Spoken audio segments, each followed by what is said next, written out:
আবারও সংঘাতে উত্তাল সিরিয়া। কুর্দি নেতৃত্বাধীন এসডিএফ বিদ্রোহীরা কৌশলগতভাবে গুরুত্বপূর্ণ অঞ্চল আলেপ্পোর কেন্দ্রস্থলে পৌঁছানোর পর সরকারি বাহিনীর সাথে ব্যাপক সংঘর্ষ হয়।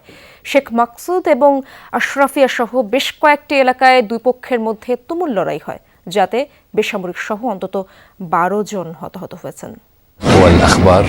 বিদ্রোহী এসডিএফ এর অবস্থান লক্ষ্য করে চলছে সরকারি বাহিনীর গোলাবর্ষণ। আলেপ্পোর প্রধান সড়কগুলো পরিণত হয়েছে যুদ্ধক্ষেত্রে। ছোড়া হচ্ছে রকেট এবং মিসাইলও। সোমবার আলেপ্পোর প্রাণকেন্দ্রে প্রবেশ করে কুর্দি নেতৃত্বাধীন বিদ্রোহী গোষ্ঠী এসডিএফ। সিরিয়ান প্রেসিডেন্ট আহমেদ আল শারার পতনের দাবিতে স্লোগান দিতে থাকে বিদ্রোহীরা। এক পর্যায়ে শেখ মাকসুদ এবং আশফিয়া সহ বিভিন্ন এলাকায় সরকারি বাহিনীর সাথে ব্যাপক গোলাগুলি হয় তাদের। বেশ কয়েকটি এলাকার নিয়ন্ত্রণ নেয়ার দাবি করে এসডিএফ। সংঘর্ষে হতাহত হন অনেকেই। হঠাৎ প্রচণ্ড বিস্ফোরণের শব্দ শুনতে পাই।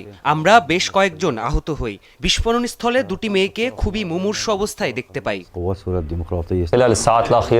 10 জন আহত এই হাসপাতালে ভর্তি হয়েছেন। এদের মধ্যে অনেক নারী এবং শিশুও রয়েছেন।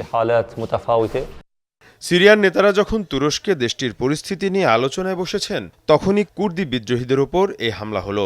সংকট সমাধানে আলোচনায় বসতে নারাজ বিদ্রোহীরা, এমনটি বলছে আঙ্কারা।